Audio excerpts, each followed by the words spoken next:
the year 272 before the Common Era. The ancient city of Argos, cradle of heroes and kings, was suffocating in the grip of a nocturnal massacre. The narrow streets, saturated with the smell of blood, smoke, and fear, had turned into a deadly trap. In this labyrinth of stone and despair, where brother turned against brother and old alliances crumbled, roamed a man whose name was synonymous with war itself. They called him the Eagle, compared him to Alexander the Great, and his military genius was acknowledged even by Rome's greatest enemy, Hannibal. But now he was not on a wide battlefield where his tactical genius could unfold in all its might. He was here in a dirty, cramped trap, pursued by a mob, cornered like a lion in a cage. The air was heavy and damp from a recent rain. The light of torches, snatching faces contorted with rage from the darkness, cast dancing, grotesque shadows on the walls of the houses. And at that very moment, as the great commander, King Pyrrhus of Epirus, was trying to fight his way to his soldiers, a piece of a roof tile fell from the roof of one of the houses. It was thrown by an elderly Argive woman frantically trying to protect her son who had engaged the king in combat. This insignificant, accidental fragment of roofing material, launched by a weak hand, struck the mighty warrior on the back of the neck, just below his helmet. The world swayed for Pyrrhus, the legendary conqueror who had survived dozens of battles, who had faced Roman legions and Carthaginian mercenaries, who had been struck by countless wounds, staggered and fell from his horse into the mud. No one yet knew that this was the end, that in such an absurd and mundane way the life of the last of the great Hellenistic adventurers. The man who had challenged Rome, conquered Macedonia, and made the entire Mediterranean tremble would be cut short. His story is not just a series of battle. It is a saga of an insatiable thirst for glory, of the brilliance and tragedy of great ambitions, of the clash of civilizations, and of the birth of a new world on the rubble of the old. It is the tale of a man who spent his life chasing the shadow of Alexander, but went down in history with his own bitter definition of victory, a Pyrrhic victory. To understand how this titan ended up in the mud of Argos, struck down by a piece of a tile, we must go back into the very heart of the era that produced him, into the turbulent, bloody, and opportunity-filled world that arose after the death of the greatest conqueror of antiquity. Before our main hero enters the stage of history, we must understand the world into which he was destined to be born. It was a world fractured, a world where yesterday's comrades became mortal enemies, and loyalty was bought and sold for the clink of coin and promises of power. The year 323 before the Common Era. In Babylon, at the very heart of his vast but fragile empire, Alexander the Great is dying. He is only 32 years old.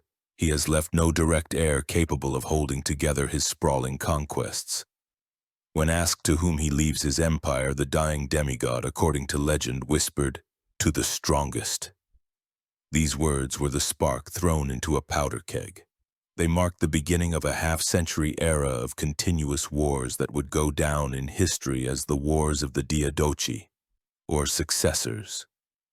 Alexander's powerful generals, who just yesterday had been submissive to his will, immediately fell upon each other, trying to carve out a piece of his legacy for themselves. This era changed the very face of warfare. The militias of Greek city-states fighting for their land were replaced by huge professional armies consisting of Macedonian veterans and countless mercenaries from all over the world. The gold of Persia, seized by Alexander and now put into circulation by his heirs, became the blood of this endless slaughter, the fuel for unprecedented ambitions. War became a permanent state, a grand game of thrones, where entire kingdoms rose and fell after a single battle. Imagine this grand chessboard stretching from Greece to India. In Egypt, the cunning and calculating Ptolemy established himself, founder of a dynasty that would rule the land of the pharaohs for 3 centuries, right up to Cleopatra. In Asia, across the vast expanses from Syria to Babylonia, Seleucus asserted his power, receiving the largest but also the most unstable piece of the empire.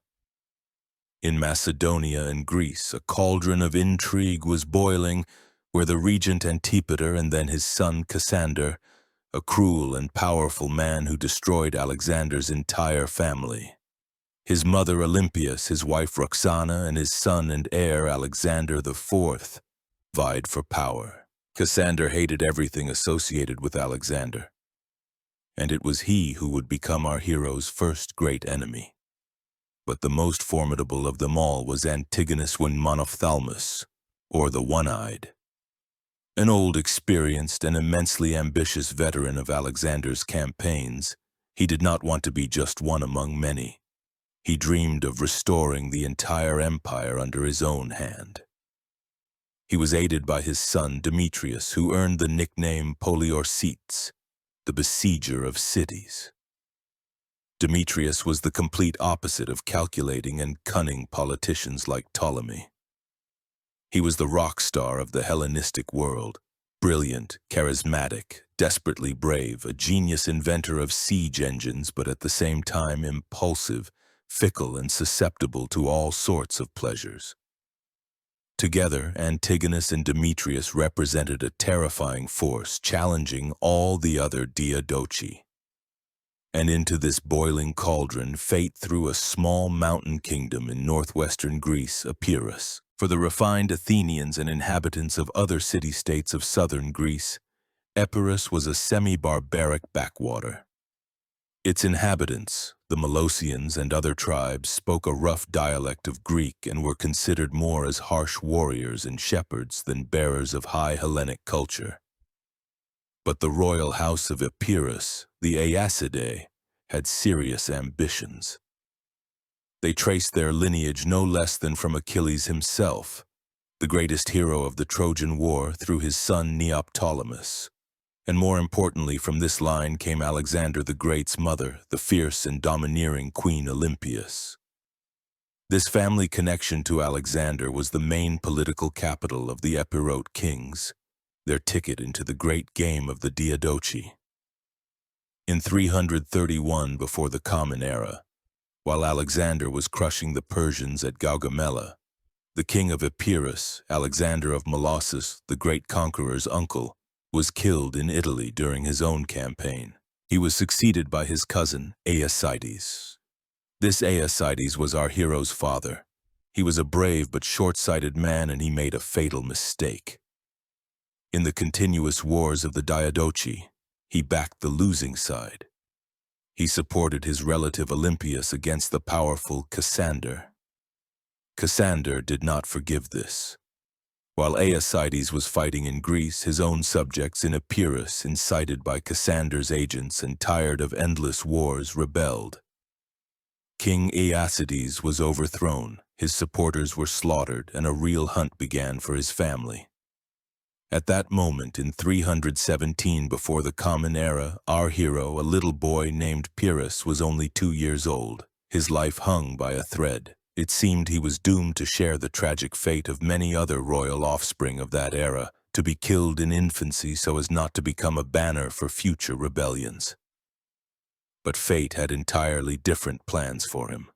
Night. A few loyal servants, risking everything, steal the 2-year-old Pyrrhus and his wet nurse from the palace. Behind them is the fury of the rebels and Cassander's hounds. Ahead, uncertainty in the wild mountains of Epirus. Their goal was to reach the border and find refuge with neighboring tribes, the Illyrians. The pursuit is breathing down their necks. The fugitives are exhausted, the child is crying. Their path is blocked by a raging river, swollen from the rains. There is no bridge, no ford to be found. On the other bank they see a few locals, but the roar of the water drowns out their cries for help. And then one of Pyrrhus's companions, a man named Megacles, has the idea to tear off a piece of bark, scratch a plea for help and the child's name on it, and tying the bark to a stone, throws it to the other side. Another version of the legend says he tied a note to a spear shaft, the Illyrians recognizing the name of the royal scion. a descendant of their ancient enemies but now an enemy of Cassander as well, immediately find a way to ferry the fugitives across the river. They come to the court of Glaucius, king of the Taulantii, one of the Illyrian tribes.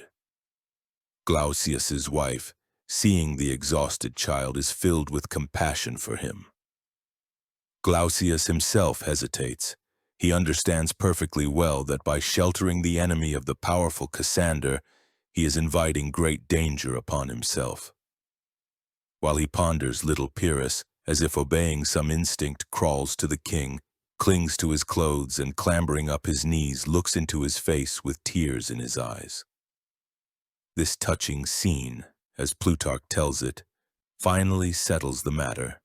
Glaucius sees it as a sign from the gods. He lifts the child in his arms and declares him his adopted son. Soon envoys from Cassander arrive, offering a huge sum of 200 talents for the boy's surrender. But Glaucius, true to his word, disdainfully refuses them. Thus began Pyrrhus's childhood. He grew up not in the luxury of the Epirote court, but in the harsher and more warlike environment of an Illyrian king. From a young age he learned to survive, to rely on his own strength and charm, to understand the price of loyalty and betrayal. These years tempered his character, making him resilient and pragmatic. Years pass. The political winds in the world of the Diadochi are constantly changing. Antigonus the One-Eyed and his son Demetrius Poliorcetes inflict a series of defeats on Cassander. The position of Pyrrhus's enemies weakens.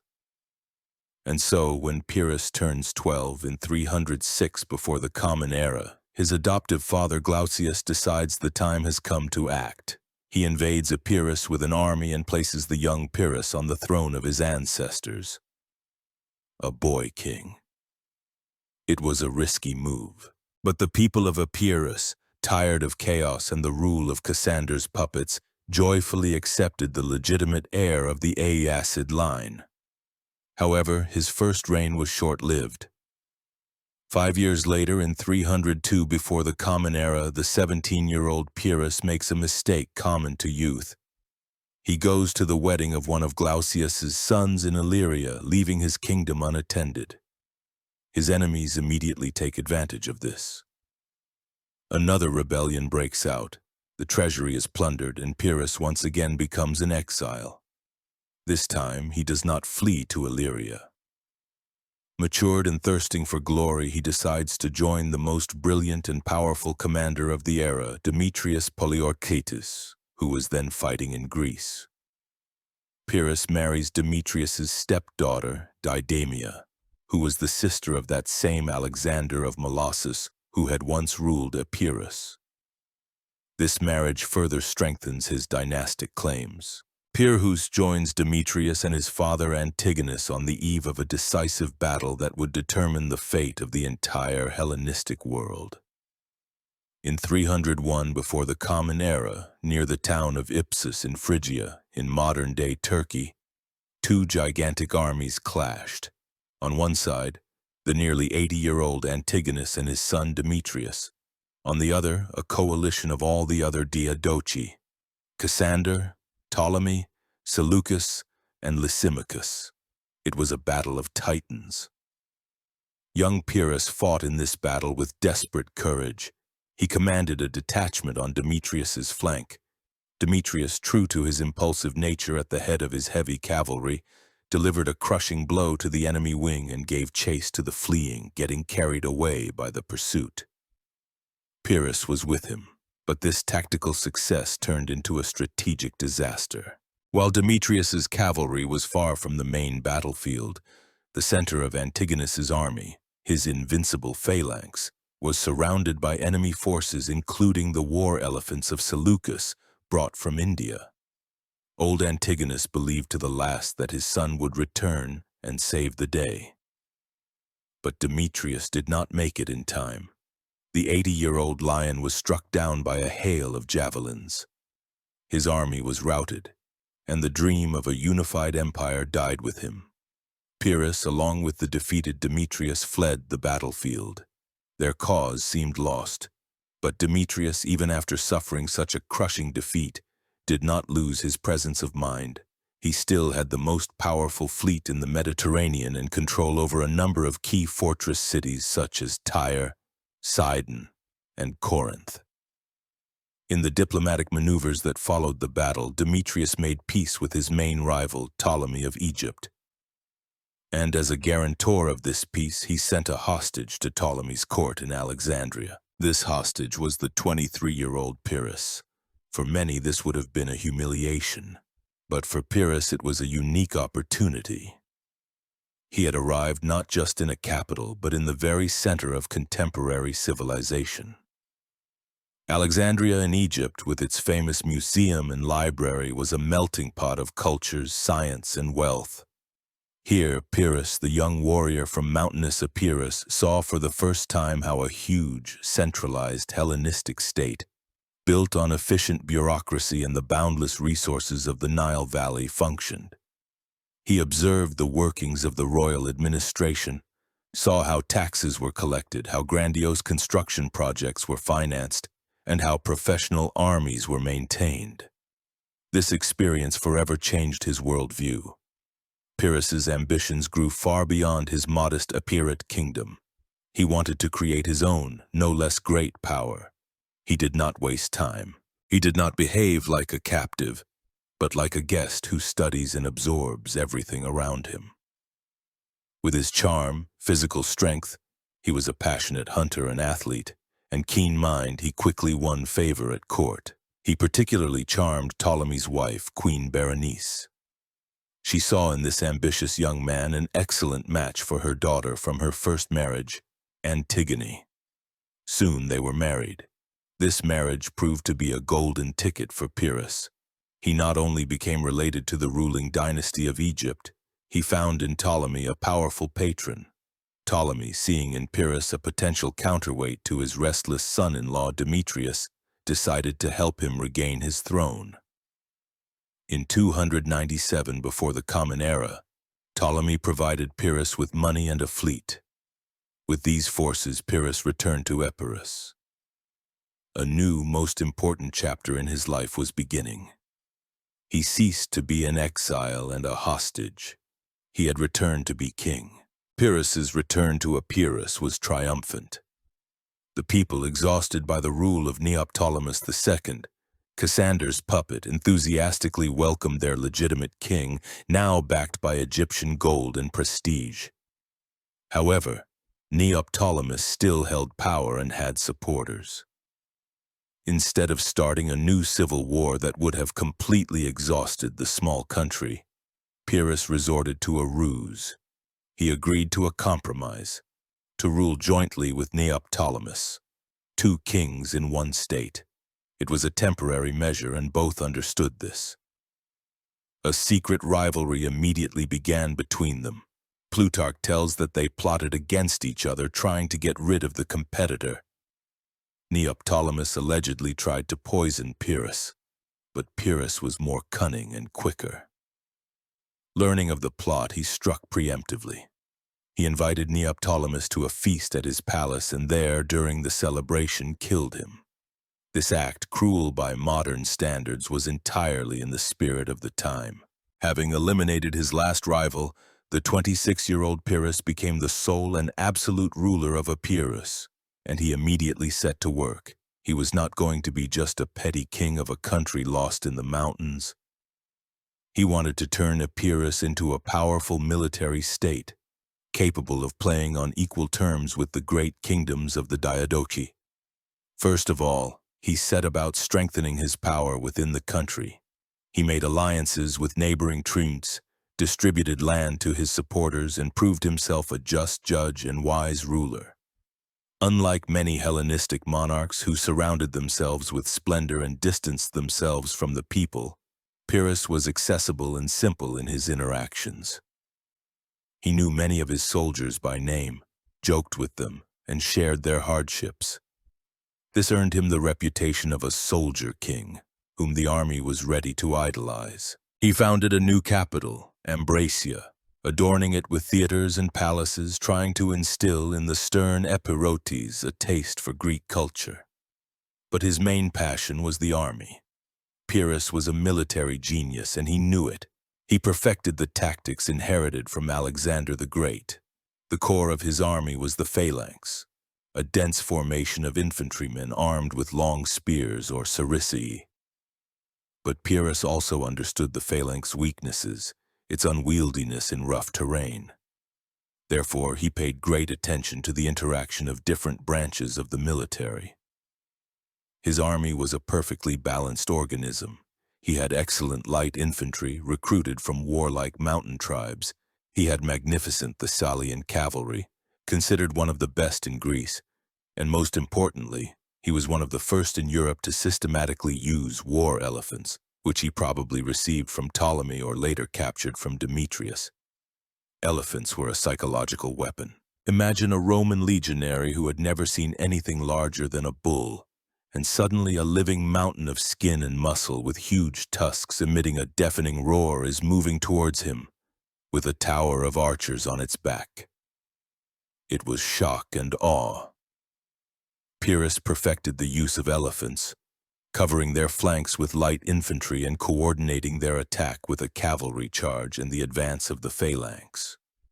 With such an army and such a reputation, Pyrrhus could not sit still for long. His gaze turned to neighboring Macedonia, the homeland of Alexander, the most prestigious prize in the struggle of the Diadochi, and fate gave him the perfect chance. While Pyrrhus was building his kingdom in Epirus, a bloody family drama worthy of a Greek tragedy was unfolding on the Macedonian throne. After Cassander's death, his sons Antipater and Alexander V began a fierce struggle for power. Alexander, feeling that he was losing, made a fateful move. He called for help from two predators at once, Demetrius, Poliorcetes, and Pyrrhus, promising them territorial concessions for their support. This was like fighting fire with gasoline. Both Pyrrhus and Demetrius immediately responded to the call. Pyrrhus arrived first. He quickly defeated Antipater's forces and, as payment for his help, received from Alexander V extensive border territories, including part of Macedonia itself. Satisfied, he returned to Epirus, but then Demetrius arrived. He also helped Alexander, and then during a feast treacherously murdered him and proclaimed himself King of Macedonia. Thus Pyrrhus's longtime rival Demetrius Poliorcetes became his immediate neighbor. The two most ambitious and talented commanders of their generation found themselves face to face. War between them was inevitable. They were similar and at the same time completely different. Both were brilliant tacticians, charismatic leaders, and beloved by their armies. But Demetrius was a theatrical actor on the throne. He loved luxury, grand titles. He proclaimed himself and his wife as gods and grandiose projects. He built giant ships that could barely float and besieged cities on an unprecedented scale. Pyrrhus, on the other hand, was a pragmatist. His ambitions were no less great, but he was above all a soldier. His camp was his home, and the battlefield his stage. The war began with a series of border skirmishes and raids. In 289 before the Common Era, Demetrius, preparing a grand campaign to conquer Asia and restore his father's empire, decided first to secure his rear and finish off Pyrrhus. He invaded Epirus with a huge army. Pyrrhus, outnumbered, retreated, allowing Demetrius to ravage his country.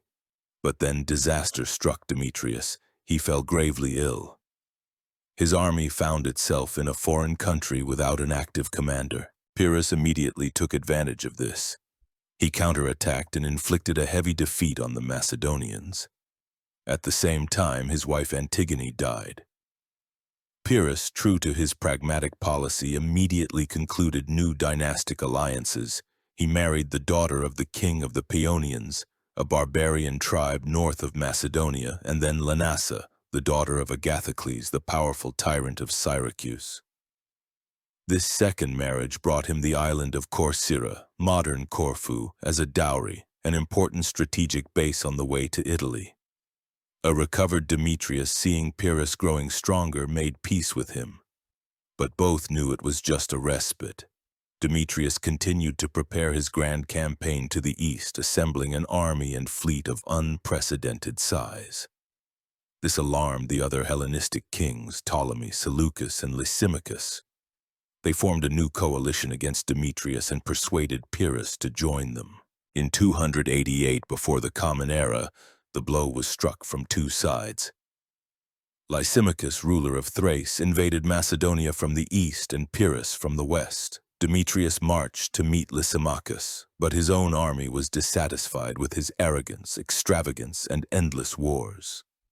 The Macedonians, seeing Pyrrhus before them, a commander famed for his bravery, simplicity, and kinship with Alexander the Great through Olympias, began to defect to his side in droves. They said they saw in Pyrrhus the true image of Alexander, while Demetrius was just a theatrical actor. Demetrius's army simply melted away. He was forced to flee disguised as a common soldier. Pyrrhus and Lysimachus divided Macedonia without a fight. For a time, Pyrrhus reached the pinnacle of his power. He was king of Epirus and half of Macedonia. His fame resounded throughout the Hellenic world. He was nicknamed the Eagle. When asked why, he replied, "Was it not on the wings of your victories and on your spears that I soared so high?" But it was as difficult to stay at this peak as it was to climb it. His joint rule with Lysimachus did not last long. The old and cunning Lysimachus began to intrigue against him, turning the Macedonians against the foreigner Epirot. A few years later, Pyrrhus was driven out of Macedonia and once again remained only king of his native Epirus. It seemed like another dead end. He had achieved much but could not secure his conquests.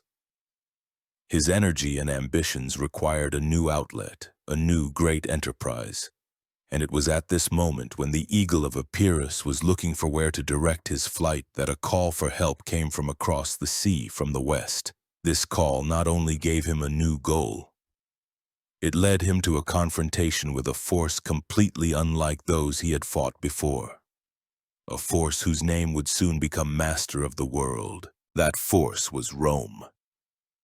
While in the eastern Mediterranean, Alexander's old comrades were tearing his empire apart in the west on the Apennine Peninsula, a power was quietly but inexorably rising, destined to swallow them all.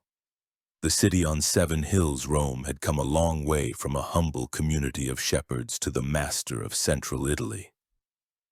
It was a republic, not a monarchy, and this fundamentally distinguished it from the Hellenistic kingdoms. Power here belonged not to a deified king, but to the Senate, a council of elders from aristocratic families, and to annually elected magistrates, the consuls. Roman society was imbued with a spirit of stern discipline, reverence for ancestors, and service to the state. Their main achievement and main tool of expansion was the army. The Roman legion was unlike the Hellenistic phalanx. It was not a monolithic formation. It was divided into smaller and more flexible tactical units, the maniples. This allowed the legion to easily regroup on the battlefield and fight effectively in any terrain. Unlike the cumbersome phalanx, which was strong only on level ground, the Roman legionary was not just a cog in the machine. He was a universal soldier, trained not only to hold the line but also to fight individually. His weapons, the short sword gladius and the heavy throwing spear pilum, were perfectly adapted for close combat. But Rome's main strength was not even its tactics. It was its indomitable will. Rome could lose a battle, could lose entire armies, but it never gave up. It simply raised new legions and continued the war until complete victory. By the beginning of the 3rd century before the Common Era, Rome had subjugated almost all of central Italy and turned its gaze south. And the south of Italy, which the Greeks called Magna Graecia, was a completely different world. It was a scattering of rich and prosperous Greek city colonies.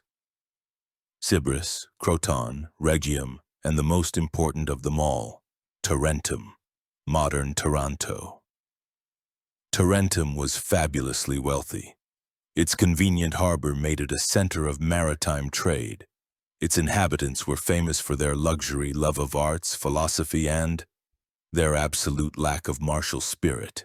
The Tarentines preferred to hire generals and armies from outside rather than fight themselves. They lived in idleness, holding endless feasts and festivals, while to the north the clouds of Roman expansion were gathering over them. Here, in southern Italy, two worldviews clashed. For the Greeks, heirs of a great culture, the Romans were no more than upstarts, crude barbarians, strong in battle but lacking refinement and true enlightenment. In turn, the Romans looked with suspicion and contempt on the Greeks, seeing them as effeminate, treacherous, and garrulous Sybarites who had long since lost their former valor. Moreover, the cities of Magna Graecia themselves were divided by centuries of rivalry. Tarentum, Syracuse, Croton, all constantly intrigued and fought with each other, making their collective defense practically impossible. It was on this disunity that Rome played, making alliances with some Greek city-states against others. Conflict was inevitable. In 282 before the Common Era, a Roman flotilla, in violation of an old treaty, entered the harbor of Tarentum. The outraged Tarentines, incited by demagogues, attacked the Roman ships, sank several, and then expelled the Roman garrison from their allied city of Thurii. Rome, as always, reacted with restraint but firmness. It sent an embassy demanding compensation for the damages. And here the Tarentines made their greatest mistake. The ambassadors, who appeared in the theater during another festival, were met by a drunken crowd with mockery and insults. One of the revelers, a man named Phalanx, according to legend, even urinated on the toga of the Roman ambassador Lucius Postumius. Postumius, maintaining an icy calm, lifted his soiled garment and uttered the prophetic words, "Laugh, laugh now. You will wash this toga not with water but with your blood." Insulting an ambassador was a declaration of war. The Tarentines, having sobered up, were terrified. They understood that their own militia could not stand against the Roman legions. And they did what they always did in such cases. They decided to hire the best general that money could buy. Their choice fell on Pyrrhus. The envoys from Tarentum arrived in Epirus with grandiose promises. They told Pyrrhus that they needed him not just as a mercenary, but as the leader of all the Italiote Greeks. They promised him a huge army, assembled from all the Greek cities and their allied tribes of southern Italy, the Lucanians, Samnites, and Bruttians. They painted for him a picture of an easy victory over the barbarian Romans and the creation of a great Greek power in the west, which could rival the kingdoms of Ptolemy or Seleucus. For Pyrrhus, this was a gift from fate. Here in Italy was a new arena for his ambitions, far more promising than the endless and fruitless wars for the Macedonian throne. He was a descendant of Achilles, and he was going to a new Trojan war against the barbarians of the West. He was a relative of Alexander the Great, and he was beginning his own Western campaign. His wise advisor Cineas, a student of the famous orator Demosthenes, understood the risks and tried to dissuade his king. Plutarch records their famous dialogue. "King," said Cineas, "they say the Romans are excellent warriors. If the gods grant us victory, what shall we do next?" "That is obvious," replied Pyrrhus. "All of Italy will be ours." "And after Italy? Nearby is the rich island of Sicily. It will fall into our hands of its own accord." "And after Sicily? We will return and easily conquer Macedonia and all of Greece. And when all this is ours, what shall we do then?" Pyrrhus laughed. "Then, my dear Cineas, we shall rest, drink wine, and have pleasant conversations." "And what prevents us from doing that right now?" asked Cineas. "We already have everything for it." This dialogue perfectly shows the essence of Pyrrhus's character. He was drawn not by the goal, but by the process itself, the struggle, the risk, the glory. He could not sit still. In 280 before the Common Era, Having assembled an army of 20,000 infantry, 3,000 cavalry, 2,000 archers, 500 slingers, and most importantly, 20 war elephants, Pyrrhus set sail for Italy. One of the most famous military confrontations in history was beginning. An experienced Hellenistic monarch, a master of tactics, was going to war against a young republic full of vitality. The phalanx was to meet the legion. The crossing of the Adriatic Sea nearly ended in disaster. Pyrrhus's fleet was caught in a violent storm. The ships were scattered, many sank. The king himself escaped only by throwing himself into the raging sea and swimming to shore. Having lost part of his army and almost all his equipment, he finally arrived in Tarentum. The first thing he saw shocked him. The Tarentines, who had called him for help, had no desire whatsoever to fight. Their city was immersed in its usual idle life. The citizens spent their time at feasts and in baths, expecting the Epirote king to do everything for them. Pyrrhus realized that the promises of a huge allied army had been greatly exaggerated. He immediately took harsh measures. All public entertainments were banned. Gymnasia and theaters were closed and turned into barracks. He forcibly conscripted all men of military age and began to drill them according to his stern Epirote standards. The Tarentines, unaccustomed to such discipline, began to grumble, but it was too late.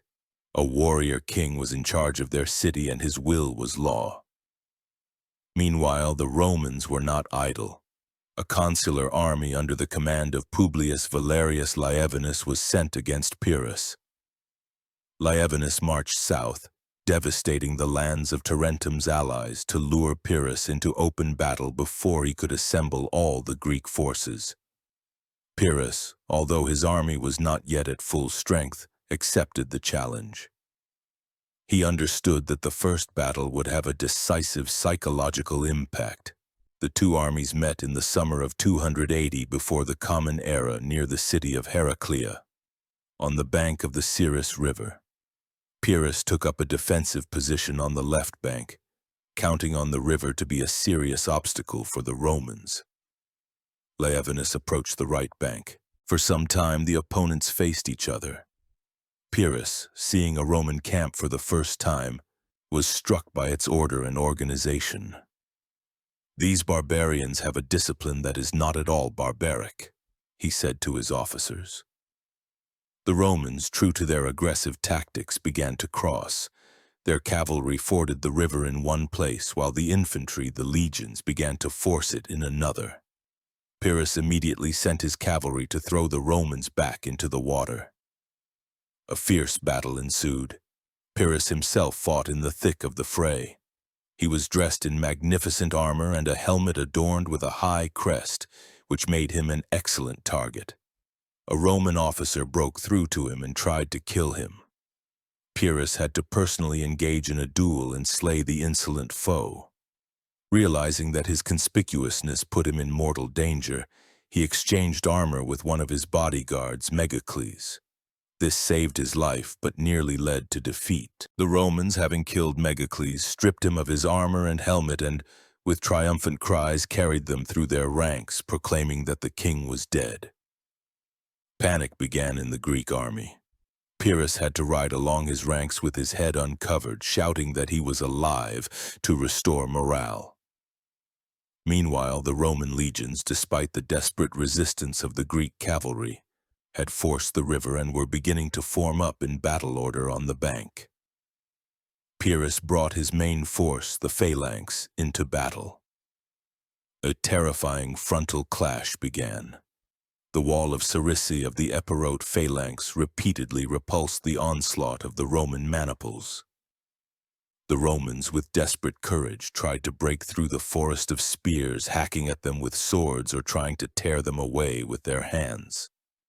The battle raged with varying success. Neither side could gain the upper hand. Plutarch writes that the attack and retreat were repeated 7 times. And then, at a critical moment, when both sides were exhausted to the limit, Pyrrhus brought his last reserve into battle: the war elephants. The Romans, and more importantly their horses, had never seen these animals before. At the sight of the huge, roaring monsters advancing on them, panic began in the Roman ranks. The horses, maddened with fear, threw their riders and fled, trampling their own infantry. The legionaries, whose courage was powerless against living tanks, wavered and ran. The Greek cavalry completed the rout, pursuing and cutting down the fleeing. The victory was complete, the Roman army was shattered. But when Pyrrhus walked over the field after the battle, strewn with bodies, he saw that all the fallen Romans lay facing the enemy. No one had fled without receiving a wound in the chest. He understood what kind of opponent he was dealing with. It was then, according to tradition, that he uttered his famous phrase, "Another such victory over the Romans and we are utterly undone." Thus was born the expression Pyrrhic victory, a victory won at too high a cost, tantamount to defeat. Pyrrhus's losses were enormous, about 4,000 men, including many of his best officers and friends. The Romans lost, according to various estimates, from 7 to 15,000. But for Pyrrhus, in a foreign land, every loss was irreplaceable, while Rome could easily raise a new army. Nevertheless, the tactical victory was undeniable. After Heraclea, many southern Italian tribes and Greek cities that had previously hesitated joined Pyrrhus. He marched north, towards Rome itself, hoping that the shock of defeat would force the Senate to make peace. But he had underestimated his enemy. Rome was shocked but not broken. Instead of panic and despair, the Senate displayed that same indomitable firmness that had made it great. 2 new consular armies were immediately raised. The cities of the Latin League reaffirmed their loyalty to Rome. The old and blind but still influential senator, Appius Claudius Caecus, delivered a famous speech in the Senate, urging them not to enter into any negotiations with Pyrrhus until he withdrew his troops from Italy. "Let him first become our friend and then ask for peace, not the other way around," was Rome's position. Pyrrhus, having advanced almost to the gates of Rome, saw that the city was ready for defense and that new legions were already marching to its aid. Realizing that he lacked the strength for a siege, he retreated south for winter quarters. He spent the winter in negotiations. The Roman ambassador Gaius Fabricius Luscinus came to him.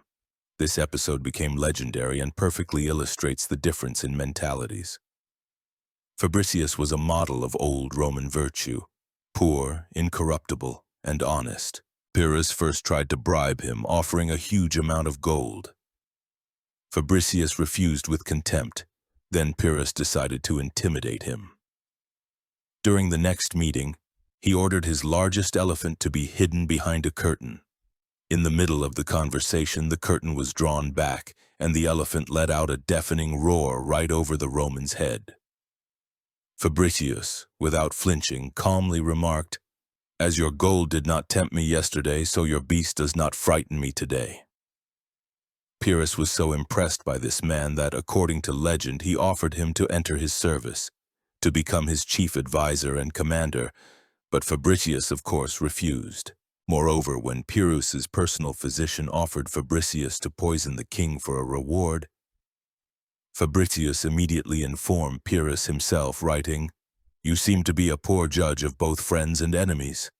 The impressed Pyrrhus exclaimed, "This is that Fabricius whom it is harder to turn from the path of honesty than the sun from its course."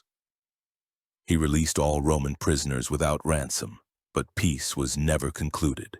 The war was to continue. In the spring of 279 before the Common Era, the two armies met again, this time near the town of Asculum. The Romans fielded about 40,000 men and even used their own anti-elephant weapon, special wagons equipped with braziers and sharp tridents. Pyrrhus had about the same number of forces, including his elephants. The Battle of Asculum was even more fierce and bloody than Heraclea. It lasted for 2 days. The terrain was hilly and wooded, which prevented Pyrrhus from effectively using his phalanx and cavalry. On the first day, the Romans managed to lure part of Pyrrhus's army into difficult terrain and inflict losses on it. On the second day, Pyrrhus managed to occupy a plain where his phalanx and elephants could operate at full strength. He threw all his forces into the attack. A monstrous slaughter began again. The Roman legions fought with unprecedented tenacity.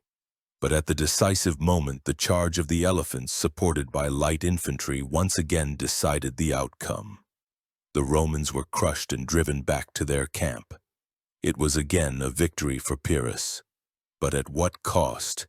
He lost about 3,500 warriors, among them again the best of his men. Roman losses were twice as high, about 6,000. But Rome still had another consular army, and its human resources seemed inexhaustible. Pyrrhus, on the other hand, had spent almost all his golden reserve, the veterans with whom he had sailed from Epirus. When someone congratulated him on the victory, he, according to tradition, grimly replied with the very phrase sometimes attributed to Heraclea, "Another such victory, and I shall return to Epirus alone." There was no jubilation in his camp. In the evening after the battle, instead of a victor's feast, there was a silence broken by the groans of the wounded. Pyrrhus walked among his men and saw that the ranks of his most loyal and experienced commanders, those who had been through fire and water with him since the wars of the Diadochi, had thinned again. These were not just soldiers. They were his friends, his support, the bearers of his tactical genius, men who understood his complex maneuvers from a half-word. They were irreplaceable, whether by Tarentine militiamen or Samnite Highlanders. He was winning battles but losing his army, and worse, losing his past. And at that moment he finally realized that he was in a trap. He was not fighting a king who could be killed or overthrown, but a whole system, a hydra that grew 2 new heads for everyone cut off. The Pyrrhic victory at Asculum showed him that the war with Rome was a quagmire in which his army was sinking. His Italian allies proved unreliable. They reluctantly provided troops and money. At that moment, when he was in a strategic impasse, a new embassy came to him. It was not from Rome, but from Sicily, and it promised him a new, seemingly easier and more glorious war. While Pyrrhus was waging his grueling war in Italy, a centuries-old drama of its own was unfolding on the neighboring island of Sicily. This rich and fertile island was the arena of a continuous struggle between Greek city colonies, the chief of which was Syracuse, and another great maritime power of the western Mediterranean, Carthage. Carthage, founded by the Phoenicians on the coast of modern Tunisia, was a commercial empire. Its fleet dominated the sea, and its wealth seemed inexhaustible. Unlike Rome, Carthage preferred to wage wars with the hands of mercenaries, Libyans, Iberians, Gauls, Balearic slingers. The Carthaginians had long been trying to subdue all of Sicily, and by the time of Pyrrhus's arrival in Italy, they were closer to their goal than ever before. They had captured almost the entire island, besieging the last Greek stronghold, Syracuse. And now, seeing in Pyrrhus their only hope, the Greeks of Syracuse, Acragas, and Leontini sent ambassadors to him, begging him to come and save them from the Carthaginian threat. They offered him the title of King of Sicily and the combined forces to expel the enemy. For Pyrrhus, this offer was incredibly tempting. Firstly, it gave him a plausible excuse to exit the hopeless Italian war. Secondly, his second wife, Lanassa, was the daughter of the Sicilian tyrant Agathocles, which gave him dynastic rights to the island. Thirdly, the capture of Sicily opened the way to conquering Carthaginian Africa, which was truly an undertaking on an Alexandrian scale. He left garrisons in Tarentum and other cities, made a truce with the Romans, and in 278 before the Common Era, he crossed over to Sicily. His Sicilian campaign began with stunning success. His arrival inspired the Greeks. City after city opened its gates to him. The Carthaginians, not expecting such an onslaught, retreated. Pyrrhus, acting with his usual energy and military talent, liberated almost the entire island in a short time. He defeated the Carthaginian army in a field battle and pushed them back to their last bastion in the west of the island, the impregnable fortress of Lilybaeum. He was at the height of his fame. The Greeks proclaimed him king of Sicily and worshipped him as a savior. But it was here, at the pinnacle of success, that the worst features of his character manifested. Having achieved his goal, he lost patience and became arrogant. He began to behave not as a liberator, but as a despot. He imposed heavy taxes on the Greek cities, began to unceremoniously interfere in their internal affairs, and appointed his epirote officers to key positions. Those who were dissatisfied he executed or exiled. He executed the influential Syracusan citizen Thoinon, the man who had done the most to bring him to power on a false charge of treason. He forced the Greeks into hard labor to build a fleet for his African campaign, disregarding their wishes and traditions of self-government.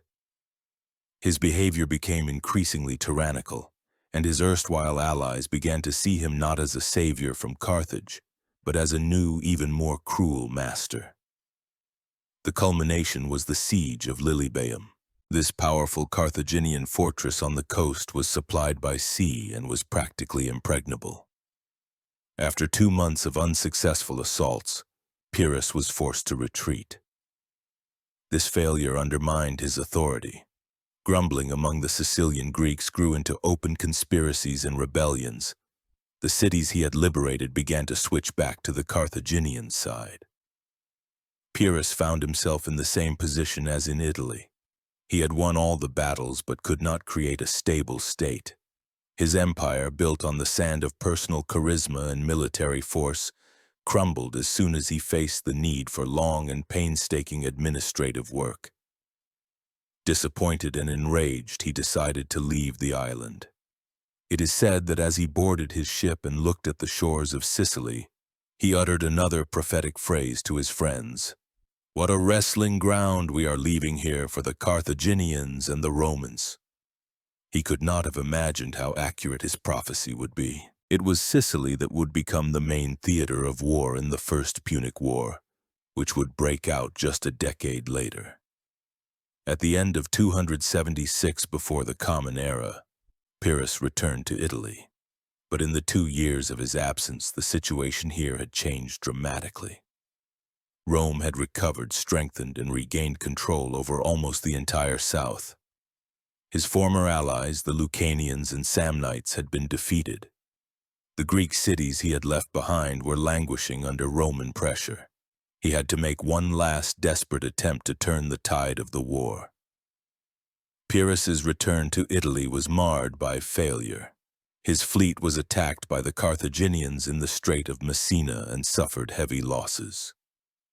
On land, an even colder reception awaited him. His former allies, defeated by Rome, no longer wished to fight. Tarentum was exhausted. There was no money. He even had to desecrate the treasury of the temple of Persephone in Locri, which his superstitious soldiers took as a bad omen. Nevertheless, he managed to assemble an army and marched to meet the Romans.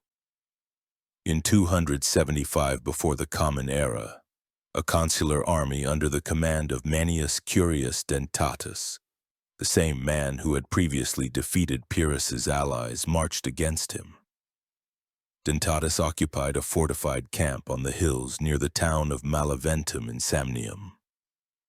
Pyrrhus decided to use his favorite tactic, surprise. He planned a night attack on the Roman camp to catch the enemy off guard. He selected the best of his warriors and the fiercest elephants and moved along a long wooded path to outflank them. But this plan failed. The night was dark and the guides lost their way. The torches went out.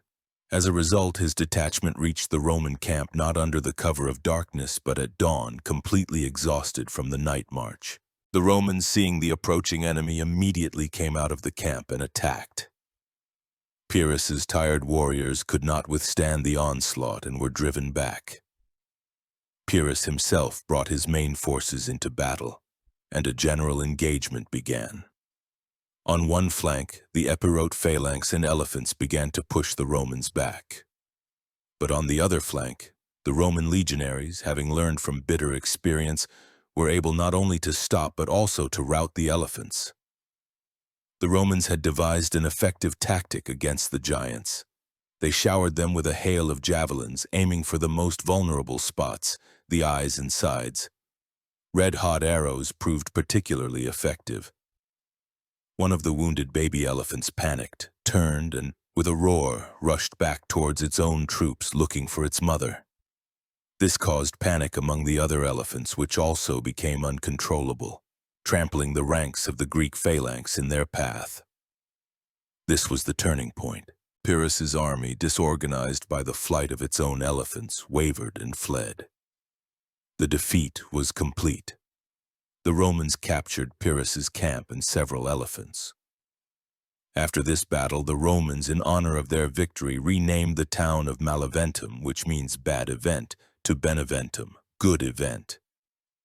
The town bears this name to this day. The victory at Beneventum was not just a military success, it became a grand propaganda triumph for Rome. Manius Curius Dentatus celebrated a lavish triumph in Rome, the likes of which the city had never seen. Its main attraction was the captured war elephants, which the Romans, having never seen such beasts, in amazement called Lucanian oxen. The sight of these giant creatures meekly walking in the triumphal procession made an indelible impression on the Roman people. It was a clear demonstration that Rome could defeat not only Italian tribes but also the most celebrated Hellenistic commander with his wonder weapon. News of this spread throughout the Mediterranean, establishing Rome's reputation as a new great power. For Pyrrhus it was all over. His army had practically ceased to exist. There was no money or men to continue the war. He realized that his western campaign had failed, leaving a small garrison in Tarentum in the autumn of 275 before the Common Era. After 6 years of fruitless wars, Pyrrhus left Italy for good. He returned to Epirus with a handful of veterans, having squandered all his resources but enriched by invaluable and bitter experience. He was the first and last Hellenistic king to seriously challenge the growing power of Rome. He had lost, and with this verdict he sealed the fate of all of Magna Graecia, which in the next few years was completely absorbed by Rome. Pyrrhus returned to Epirus unbroken but profoundly changed. He was 46 years old. He was still full of energy and a thirst for action. He needed money and a new army to rebuild his strength, and he found the quickest way to get them: war. His gaze once again turned to Macedonia, now ruled by Antigonus Gonatas, the son of his old enemy Demetrius Poliorcetes. In 274 before the Common Era, Pyrrhus, having gathered the remnants of his veterans and hired a band of Gallic mercenaries, invaded Macedonia. Antigonus marched out to meet him. In a narrow gorge, the two armies clashed. Antigonus's Macedonian phalanx was reinforced by a detachment of formidable Gallic mercenaries. Pyrrhus ordered his Epirotes to attack the Macedonians, while he himself, at the head of his elite troops, fell upon the Gauls. The fight was short and brutal. The Gauls were completely wiped out. Seeing this, the Macedonian phalanx, which had always harbored a sympathy for Pyrrhus, wavered. Pyrrhus rode up to them and began to call them by name, reminding them of his former glory. And again, as many years before in the struggle with Demetrius, the Macedonians defected to his side. Antigonus Gonatas fled with a handful of supporters. For the second time in his life, Pyrrhus became king of Macedonia. It seemed that luck was smiling on him again, but he had not learned from the past. He once again behaved as a conqueror, not a wise ruler. Leaving a garrison of Gauls in the ancient capital of Macedonia, Aigai, he allowed them to plunder the royal tombs. This act of sacrilege caused deep outrage among the Macedonians and undermined his authority. And again, as before, at a moment when he needed to consolidate his success, he was drawn into a new adventure. Having returned from Italy, Pyrrhus, perhaps for the first time in his life, felt the bitterness not just of defeat but of strategic failure. His reputation as invincible was tarnished. The Macedonian throne, captured so easily, was unstable. The campaign into the Peloponnese, and especially against Sparta, was for him not just another military campaign. It was a desperate attempt to drown out the echo of his Italian failure with the brilliance of a new, legendary feat. In 272 before the Common Era, an exiled Spartan prince named Cleonymus approached him. He asked Pyrrhus to help him seize power in Sparta. To capture Sparta meant to challenge history itself, to prove his superiority over the most renowned military state of Hellas. For a man chasing the shadow of Alexander, such a prize was too tempting to refuse. Pyrrhus's appearance caused panic in Sparta. The city had never had walls, relying on the valor of its citizens. The main Spartan army was on Crete at this time. Pyrrhus, confident of an easy victory, rejected an offer of a truce and began an assault. But he had underestimated the Spartans. Even in an era of decline, their spirit was not broken. The defense of the city was led by women, old men, and youths. They dug trenches and built barricades from wagons. Spartan women with weapons in hand fought alongside the men. For 2 days, Pyrrhus furiously stormed the city, but all his attacks were repulsed with huge losses. In one of the attacks, his beloved son Ptolemy was killed. Enraged and grieved, Pyrrhus redoubled his efforts, but the Spartans stood to the death.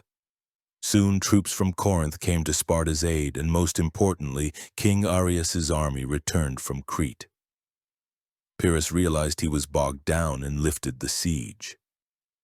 He retreated towards Argos, and here his final fatal trap awaited him. In Argos, too, there was an internal struggle between two factions. Both sides secretly called for outside help, one for Pyrrhus, the other for his eternal rival Antigonus Gonatas, who had already recovered from his defeat and was following Pyrrhus with an army close behind. At night, one of the factions opened the gates to Pyrrhus. His troops, mainly Gauls, began to enter the city. But then a delay occurred. The war elephants could not fit through the low gates. Their towers had to be removed and then reinstalled inside the city. This commotion and noise woke the townspeople. They realized an enemy was in the city and took up defensive positions. Simultaneously, from the other side, Antigonus's troops entered the city. At dawn, Pyrrhus saw that he was trapped. The narrow streets of Argos were barricaded. From the roofs and windows, stones and tiles rained down on his soldiers. He gave the order to retreat, but in the confusion and cramped conditions, the order was misunderstood. Part of the troops entering the city collided with those trying to get out. A terrible stampede began. It was at this moment that the scene with which we began our story occurred. Pyrrhus, fighting in the rearguard to cover the retreat, was stunned by a tile thrown from a roof. He fell from his horse. Before he could recover, he was surrounded by enemy soldiers. One of them, a man named Zopyrus, stabbed him. Thus ended the life of Pyrrhus of Epirus. Antigonus Gonatas, his enemy, treated the body of the fallen king with respect. He ordered him to be cremated with full honors and rebuked his own son, who was rejoicing at the death of the great adversary. Looking at the lifeless body of the eagle, Antigonus was perhaps thinking not only of the end of his greatest rival, but of the end of an entire era. An era of indomitable adventurers who grew out of Alexander's legacy. Pyrrhus's death cleared the way for Antigonus to consolidate the power of his dynasty in Macedonia, which would rule there until the arrival of the Romans. Pyrrhus's death in a street brawl in Argos was tragically absurd, but in a way, symbolic. He had been an adventurer his whole life, a gambler who staked everything for glory, but in the end, he lost not in a decisive battle, but due to a fluke, a fatal confluence of circumstances. What then is his legacy? From a state-building perspective, it is negligible.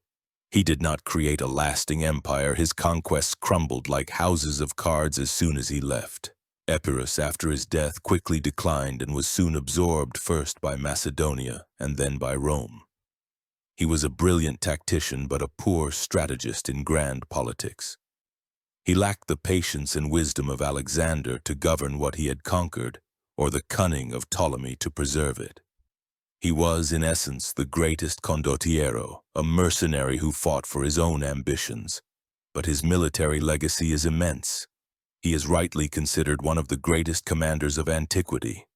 Hannibal himself, the great Carthaginian, ranked Pyrrhus second only to Alexander the Great on the list of best commanders. The Romans, the most capable students of warfare, learned much from Pyrrhus. They understood the importance of cavalry, learned how to fight elephants, and, most importantly, experienced firsthand the power of Hellenistic tactics, which would be very useful to them in future wars in the East. His Italian campaign became a turning point in the history of the Mediterranean.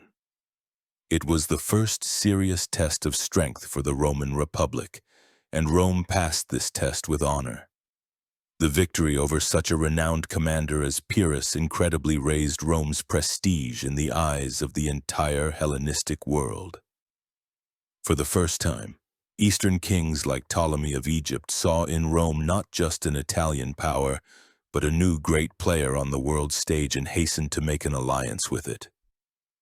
Pyrrhus's campaign unintentionally brought Rome to the international level and accelerated its transformation into a superpower. And of course, he left us the legacy of an idiom, the Pyrrhic victory. This phrase became an eternal monument to his Italian campaign and a universal symbol of any success achieved at an exorbitant cost. It reminds us that not every victory in battle means victory in war, and that sometimes a triumph can be more bitter than a defeat. The story of Pyrrhus is a tragedy of great abilities that found no proper application. He possessed the talents of Alexander, but not his vision. He had the energy of Demetrius, but not his resources. He spent his life chasing the ghosts of the past and dreams of the future, but missed the present. He was an eagle that could soar higher than anyone, but could never build a lasting nest.